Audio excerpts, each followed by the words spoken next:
আসসালামু আলাইকুম বন্ধুরা, আশা করি আপনারা ভালো আছেন ও সুস্থ আছেন। তো আলহামদুলিল্লাহ আমিও ভালো আছি। তো গতকাল আপনাদেরকে আমি বড় ভিডিও দিতে পারিনি, তার একটাই কারণ ছিল। কারণ সকাল থেকে কিন্তু আমাদের এখানে কারেন্ট ছিল না, যার কারণেই আপনাদেরকে ভিডিওটি আমি কিন্তু দিতে পারিনি। তো একটা কারেন্ট আসার পরেই আমি শর্ট ভিডিও দিয়েছিলাম। তো বন্ধুরা, আজকের ভিডিওর থাম্বনেল দেখেই বুঝতে পারছেন, তো আমার একটু খাবারটা দেওয়া দেরি হয়ে গেছে, কিন্তু আমি লিকুইড তরল সারটি দিয়ে গেছি, তাই নতুন কিছু ব্রাঞ্চ কিন্তু আমার গাছে চলে এসছে। তো এখন যে কাজটি করব, প্রথমেই কিন্তু এই যে আমার পুরনো ডালগুলো আছে, যেগুলো সরু সরু লিগলিগে, সেই ডালগুলো কাটিং করে দেব। আর যেগুলো ছোট ছোট ডাল আছে সেগুলোকে তো অবশ্যই কাটিং করে দিতেই হবে। তো বন্ধুরা, আমি তানজিলা বেগম, আর আপনারা দেখছেন তানজি ক্রিয়েটিভ গার্ডেন। ভিডিওটি যদি ভালো লাগে লাইক কমেন্ট করে অবশ্যই পাশে থাকবেন। আর পুরনো বন্ধুরা ভিডিওটি একটু ভালো লেগে থাকলে সাবস্ক্রাইব করে পাশে থাকবেন। তো এই যে আমি দেখুন কেটে দিচ্ছি, আর আপনার এরকম 3 থেকে 4 আঙুল রেখে তারপরে কাটবেন। আর ওই যে মাথা থেকেই কিন্তু নতুন করে ডাল আসবে, আর সেই ডালগুলো থেকেই কিন্তু আবার ফল আসবে।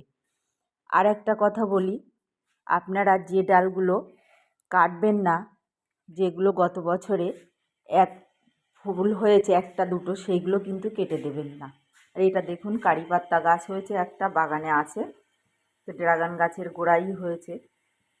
আর আপনারা যে ডালে 8টা 10টা করে ফল পেয়েছেন, সেই সব ডালগুলো অবশ্যই কাটিং করে দেবেন।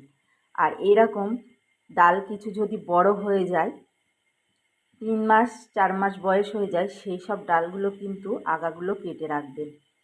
কেটে সেই সব জায়গাতে অবশ্যই ফাঙ্গিসাইড দেবেন।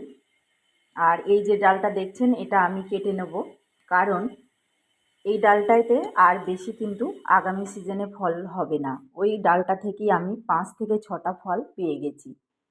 তো এবারে আসি, যদি আপনারা গাছ তৈরি করতে চান ছাদ বাগানে নতুন করে, এরকম ম্যাচিওর ডাল নেবেন যে ডালে ফুল এসেছিল। তো এই রকম ডাল নিলে আপনারা কিন্তু যদি সঠিক পরিচর্যা করেন, 6 থেকে 7 মাসে গাছে কিন্তু ফল চলে আসবে। আর কাটিংটা অবশ্যই যখন বসাবেন একটু বড় বন্ধুরা বসাবেন। যে কাজটি করতে হবে, আমাদের কিন্তু এই সময় গাছের গ্রোথটা বৃদ্ধি করে নিতে হবে। তার কারণে গাছের গোড়ার থেকে বেশ 2 ভাগ মাটি তুলে নেব। এই টবে যতটা মাটি আছে তার 1 ভাগ রেখে কিন্তু 2 ভাগ মাটি তুলে নেব। তো এখন এই গাছে প্রচুর শিকড়গুলোকেও কেটে দিতে হবে, কোনো সমস্যা হবে না শিকড় কাটলে। তার ড্রাগন গাছে কিন্তু এই সময় যত দ্রুত বড় করতে পারেন, খাবারটাও ঠিক মতন দিতে হবে, দিয়ে কিন্তু গাছগুলোকে আমাদের বসাতে হবে। তো এই গাছটার গোড়াটা আমি ভালোভাবে খুশে নিচ্ছি। তো দেখুন এই ড্রাগন গাছে কত শিকড় হয়, যে শিকড়টা কাটতেও অনেকটা অসুবিধা হয়। যেহেতু আমার 20 লিটার ড্রামে বসানো আছে, একটা দুটো চারা বসানো আছে এখানে। এই রকম 20 লিটার ড্রামে একটা করে চারা বসালে সব থেকে ভালোই হয়, তবে ফলনটা একেবারে কম হয় না যদি খাবার ঠিকঠাক দেওয়া যায়। তো দেখুন এখানে আমি কতটা মাটি তুলে নিচ্ছি, নেওয়ার পরে আমি খাবার দেব। তো খাবারটা একেবারে ঘরোয়া উপায়ে দেব, দিতে পারবেন গাছের গ্রোথও তত ভালো হবে। আর এখানে আমার ইয়েলো ড্রাগন, হোয়াইট ড্রাগন সব কিন্তু এবারে অনেক রকমের জাত আছে। এখানে দেখুন চলে আসলাম। তো এই যে ক্যারেটের কিছু কাটিং আমি করে দেব সরু লিগলিগে। আর এরপরে এই সময় গাছে, যেহেতু ড্রাগন গাছে কোনো রকম কিন্তু মানে এই ভোঁতা ডালটা দেখছেন, এটাতে 3টে ফল এসেছিল।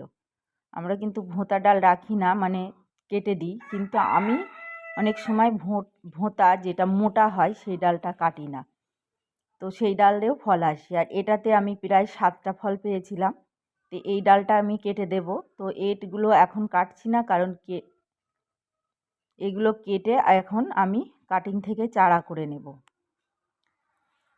তো এই ডালগুলো বসালে ম্যাচিওর ডাল খুব ভালো কিন্তু মানে ফলনটা পাওয়া যায়। তো এই ম্যাচিওর ডাল অবশ্যই কাটিং থেকে চারা তৈরি করে নেবেন।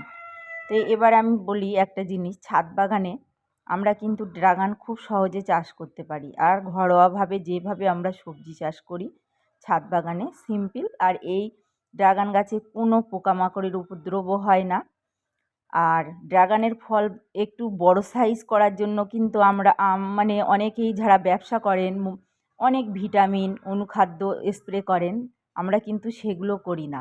তো এই ড্রাগন ফল জৈবভাবেই ভালো রকম কিন্তু খুব বড় বড় সাইজের হয়, তবে একটু গরম পড়লে অনেক সময় একটু ছোট হয়ে যায় বা ফল প্রচুর হলেও একটা দুটো কিন্তু ছোট হয়।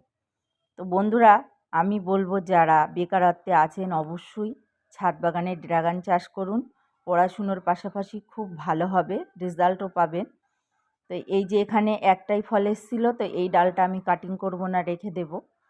আর এই গাছে এখন নিয়মিত কিন্তু ফাঙ্গিসাইড স্প্রে করবেন। আমার গাছে কিন্তু তেমন কোনো রকম সমস্যা হয় না। আমি এখনও অনেকের হলুদ হয়ে পচা লেগে যায়, অনেক রকম সমস্যা হয়, কিন্তু আমি একটু ফাঙ্গিসাইডটা সারা বছরই নিয়মিত স্প্রে করে থাকি। যেমন আমার বাগানে ফলের গাছে স্প্রে করি, তার পাশাপাশি আমি এই ড্রাগন গাছেও করি। হলুদ গুঁড়ো ব্যবহার করি, সাব ফাঙ্গিসাইড ব্যবহার করি। এখন যেহেতু লেবু গাছে অ্যান্টাকল দিচ্ছি, তো এই সময় অ্যান্টাকলটাও ব্যবহার করি। তো এই জিনিসগুলো নিয়মিত করে গেলে কিন্তু ফাঙ্গাস লাগার সম্ভাবনাটা কম থাকে। ড্রাগন গাছের একটাই সমস্যা হয়, ফাঙ্গাস অ্যাটাক করে। তাই ফাঙ্গাসের হাত থেকে রক্ষা করার জন্য অবশ্যই ফাঙ্গিসাইড আপনারা ব্যবহার করবেন। এরপরে দেখুন, গাছ গ্রোথের জন্য আমি এই যে মাটি তৈরি করে গাছ বসাই, তো আমার গাছটার গ্রোথ দেখুন। আর এই ড্রামটাতে একটাই লাগিয়েছি, তো একটা লাগালে বেশ গ্রোথটা খুব সুন্দর হয়। তো পাশে দুটো লাগিয়েছি, তো দুটোতেও কিন্তু গ্রোথ খুব সুন্দর আছে। মাচাটা এবারে দেওয়া হয়নি। তো এরপরে এক ভাগ আমি এখানে একটা ড্রামের জন্য 1.5 কিলো নিয়েছি গোবর সার, আর অল্প পরিমাণ মাটি নিয়েছি, আর নিয়েছি সরিষার খোল আর ডিমের খোসা। একটা ড্রামের জন্য 2 চামচ সরিষার খোল আর 2 চামচ নিয়েছি ডিমের খোসা। আর তারপরে আমি নিম খোল নিয়েছি আর সবজি খোসা পচানো নিয়েছি। তো কিচেন কম্পোস্ট তো আমি নিয়েছি।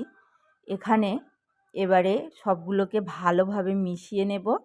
মিশিয়ে এই খাবারটি আবার দিয়ে দেব গাছের গোড়ায়। তা আমি পুরনো মাটি দিলাম না, আমার বাগানের যে মাটি ছিল সেই মাটিটাই শুকনো করে দিয়েছি।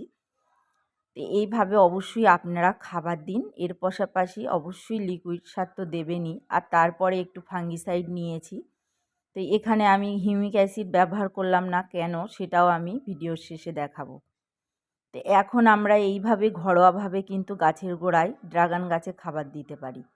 তো গোবর সারের পরিমাণটা বেশি দিতে হবে, কারণ নাইট্রোজেন সোর্সটা এখন কিন্তু ড্রাগন গাছে যত দেবেন তত দ্রুত ব্রাঞ্চগুলো লম্বা হবে আর মোটা হবে। তাই অবশ্যই আপনারা এইভাবে খাবারটি দেবেন। এদিকে আবার আপনার দাদা ডাকাডাকি শুরু করে দিল। তো এইভাবে আমার ভিডিওটি করতে হয়। অনেকেই বলবেন যে আপু আপনি ভিডিও নিয়মিত দিতে পারেন না কেন। তো এরপরে যে পানিটা দিয়েছি সেটাই বলে দিচ্ছি। এখানে আমি অ্যালোভেরার লিকুইড নিয়েছি, সেই জন্য আমি এই সময় দিলাম না। তো ভিডিওটি শেষ পর্যন্ত দেখার জন্য অসংখ্য